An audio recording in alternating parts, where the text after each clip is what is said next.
राधा वल्लभ श्री हरिवंश सभी धर्मानुरागी भक्तों को राधे श्याम। इस समय जो परिस्थितियां हमारे समाज में व्याप्त हैं, चल रही हैं, उनके संबंध में एक छोटी सी चर्चा हम आप लोगों के मध्य रखना चाहते हैं, जिससे कि जो हरि मार्ग पर चल रहे हैं, जो भगवत प्राप्ति की मार्ग पर चल रहे हैं, भगवान को बहुत सहजता से प्राप्त कर सकें और भगवान को बहुत पास से समझ सकें कि प्रभु क्या हैं। भगवत प्राप्ति में सबसे पहले हमको प्रभु को समझने की आवश्यकता होती है कि प्रभु क्या हैं। जैसे हम किसी कक्षा में पढ़ने के लिए जब जाते हैं तो उस विद्यालय के बारे में पूरी छानबीन करते हैं कि यहाँ पर किस तरीके की पढ़ाई होती है, कैसा यहाँ का रहन सहन है, कैसे यहाँ के अध्यापक हैं, तब जाके हम अपने बच्चे का वहाँ पर नाम लिखवाते हैं। तो ऐसे ही क्या है, जब तक हम प्रभु के बारे में जान नहीं पाते हैं, प्रभु के बारे में समझ नहीं पाते हैं कि प्रभु हैं क्या, तब तक हम अज्ञानता रूपी माया के जंजाल में फंसे हुए रहते हैं। माया हमको चारों ओर से घेरे रहती है, क्योंकि जहां तक नजर जाती है, जहां तक देख पाते हैं और जहां तक देखा है वहीं तक हमारी सोच जाती है, और जहां तक हमारी सोच जाती है वहां तक ये माया का प्रभाव है। माया में फंसे हुए लोग सारे कर्म तो करते हैं, लेकिन उसमें जैसे मकड़ी जाल बुनती है, उसी में खेलती है, लेकिन वो उसी जाल में फंस जाती है। ऐसे ही मनुष्य भगवान के द्वारा रचित इस माया में आकर मोह में फंस गया है, उसी की रचना में फंसा हुआ है कि हाय मेरा पुत्र, हाय मेरी पत्नी, हाय मेरा धन, ये वो आदि आदि। ऐसे लोग फंसते चले जाते हैं और उनका मूल कर्तव्य क्या है नहीं जान पाते हैं। प्रभु को जानने के लिए सबसे पहला कदम यह है कि हम संत महात्माओं के दर्शन करें, विनय के साथ उनके संपर्क में बने रहें। कालांतर में बहुत किसी भी आदमी जो है, मनुष्य जो है, कोई भी अनुष्ठान करता है, व्रत करता है, कहता है कि चलिए हम 14 व्रत महालक्ष्मी के रह रहे हैं, 1 साल एकादशी रह रहे हैं, तो उसका फल तुरंत मिल जाए, और तुरंत फल चाहता है कि हम अगर जिसके संपर्क में आते हैं हमको तुरंत फलदायी हो, तुरंत फल मिले। लेकिन क्या ऐसा संभव है कि आज आपने बैंक में 2 लाख रुपए जमा करे और आज ही उसका ब्याज मिल जाता है? ऐसा नहीं होता है। समय आने पर बैंक में जैसे जमा पैसे पर ब्याज अपने आप लग जाता है, ऐसे ही हमारी जो पूजा साधना, जप तप तपस्या है, उसका एक समय निर्धारित है। समय आने पर उसका ब्याज अपने आप हमारे खाते में आ जाता है। तो कहने का तात्पर्य है, भगवत प्राप्ति के लिए जल्दबाजी बिल्कुल ही नहीं करनी चाहिए। जल्दबाजी से भगवान प्राप्त होने वाले नहीं हैं। जैसे हम किसी प्रकार का कोई अनुष्ठान करके समय अपना खर्च करते हैं, प्रभु के लिए सारे अनुष्ठान करते हैं, लेकिन जब उनकी प्राप्ति नहीं हो पाती है तो हम उसको विफल मानते हैं कि ये हमारी पूजा सही नहीं रही। लेकिन सही तो पूछा जाए तो ये है कि प्रभु के लिए अगर आपने एक बार भी भगवान का नाम लिया, राधा हरि श्री कृष्ण एक बार भी आपने बोला, जाने अनजाने में भी बोला, तो वो आपके लिए फलदायी है, इसमें कोई संशय नहीं है। किसी न किसी प्रकार वो आपके जीवन में हमेशा फलीभूत अवश्य होगा और परम सौभाग्य देने वाला होगा। लेकिन हमको धैर्य रखना सबसे जरूरी है।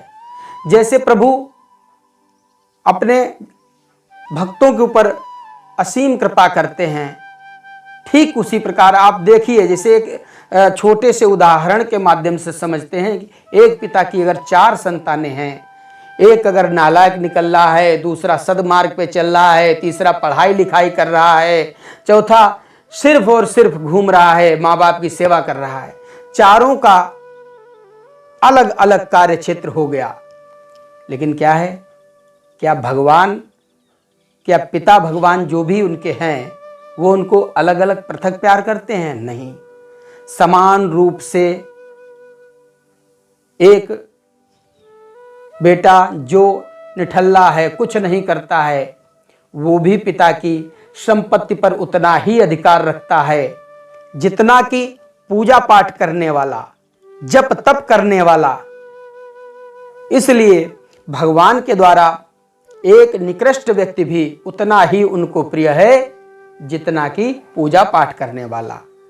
बस समझने की बात यह है कि जो प्रभु के द्वारा हमको वायु मिल रही है, जल मिल रहा है निःशुल्क, इसी प्रकार से जैसे एक साधारण व्यक्ति को मिल रहा है वही नालायक व्यक्ति को भी मिल रहा है, वही एक पूजा पाठ करने वाले को भी मिल रहा है।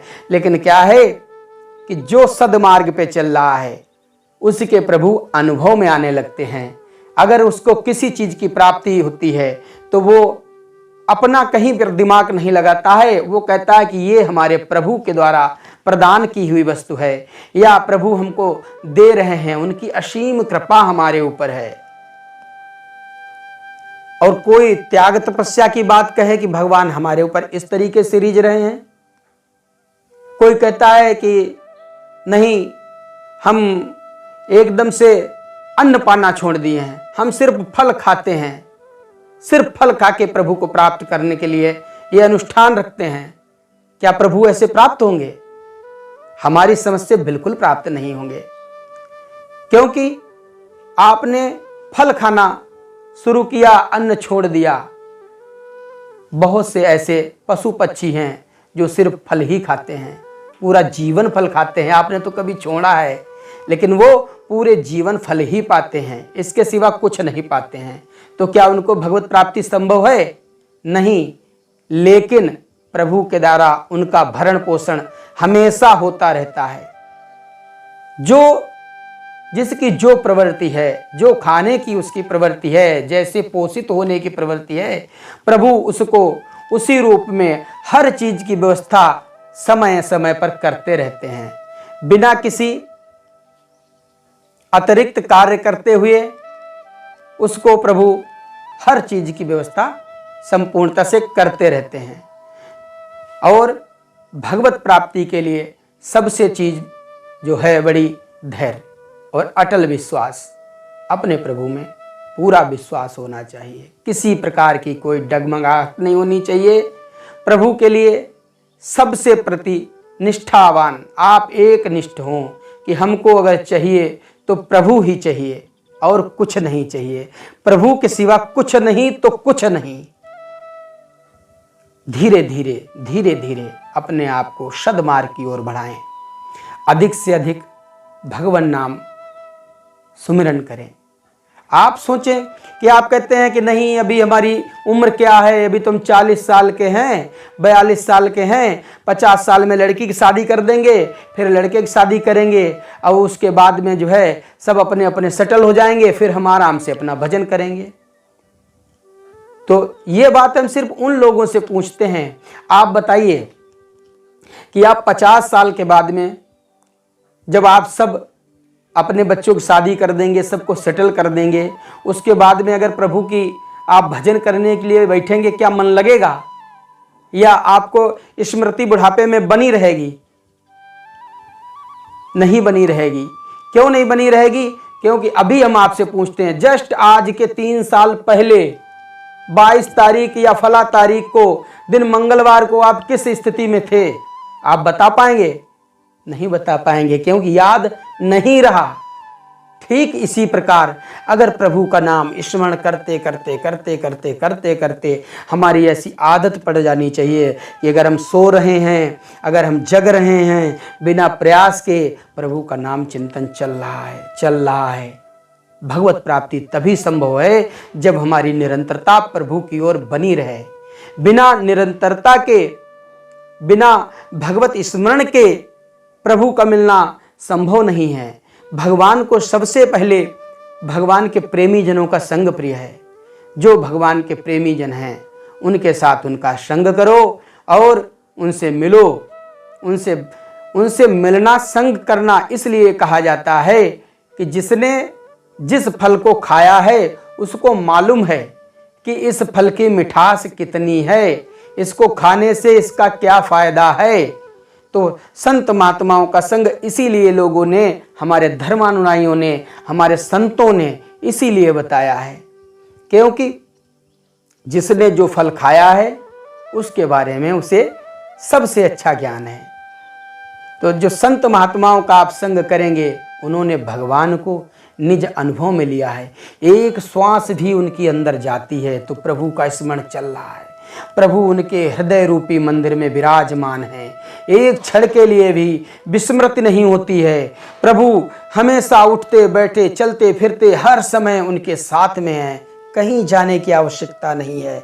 ऐसे परम, ऐसे ज्ञानी, ऐसे संत जिनका दर्शन करते ही हमारा जीवन पलट जाए, जिसकी ओर दृष्टि डाल दें तो उसका कायाकल्प हो जाए, मिलना असंभव है। ये भगवान की बहुत बड़ी अहेतुकी कृपा होती है जब ऐसे संतों का संग मिलता है, जब ऐसे संत हमारे जीवन में आते हैं। भगवान की कृपा का अनुभव करना चाहिए कि अब भगवान ने हमारे ऊपर बहुत ही असीम कृपा की है, जो हमें ऐसे संत भगवान की प्राप्ति हो रही है। और जब संतों का संग मिलता है तो जीवन आदमी का बदलता चला जाता है। रही बात माया की, माया तो ऐसे ही अनंत कालों से यहाँ चली आई है, अनंत कालों तक पड़ी रहेगी। राज वैभव ऐसा ही बढ़ता रहेगा, घटता रहेगा, इसमें कोई परिवर्तन वाला होना नहीं है। क्योंकि जब हम नहीं थे तब भी ये सब था, और जब नहीं हम होंगे तब भी ये सब होगा। जैसे जिस चीज को हमने देखा नहीं है उस चीज को हमें उतना मोह नहीं लगता है। जैसे हमारे पिता के पिता के पिता, हमारे पिताजी के पिताजी के पिताजी जो थे, उनको हमने बिल्कुल नहीं देखा।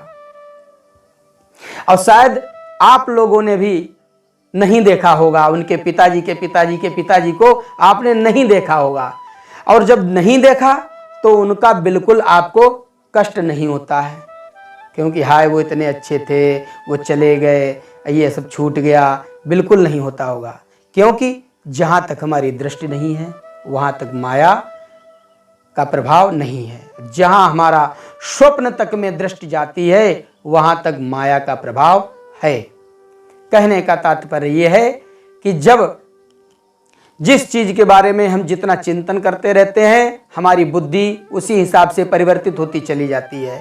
हमारी बुद्धि जैसी परिवर्तित होती है, हम उसी प्रकार से क्रियाएं करने लगते हैं। जैसी हम क्रियाएं करने लगते हैं वैसा ही हमारा आचरण बन जाता है। इसलिए सबसे पहले हमें अपने चिंतन को सुधारते हुए भगवत मार्ग की ओर चलना चाहिए। और भगवत मार्ग में चलने के लिए सबसे बड़ा साधन, सबसे बड़ा स्वरूप भगवान ने हमको मनुष्य शरीर दिया है। इसका सदुपयोग करते हुए सभी से प्रार्थना सहित, सभी से निवेदन सहित मैं कहना चाहता हूँ कि ये दोबारा मनुष्य जीवन मिला न मिला कोई जिम्मेवारी नहीं है। इसका भरपूर फायदा उठाते हुए अच्छे अच्छे संतों का दर्शन करो, अच्छे अच्छे लोगों से मिलो और अपने धर्म को करते हुए, अपने कर्मों को करते हुए, घर गृहस्थी के जीवन यापन को करते हुए प्रभु को समर्पित कर दो। सारा कार्य अपना प्रभु को समर्पित करें और भगवान की शरण में रहें। हर चीज को प्रभु का ही कार्य माने। भगवत प्राप्ति दुर्लभ नहीं है। हमारे ऐसे बहुत से लोग हैं जो अपने गृहस्थ आश्रम में रहते हुए भगवत प्राप्ति के लिए क्षण क्षण, एक एक क्षण अपना निछावर किए हुए हैं। बहुत से ऐसे लोगों से हम खुद मिल चुके हैं जिनके बारे में कहना असंभव है। जितनी तारीफें उनकी की जाए कम है।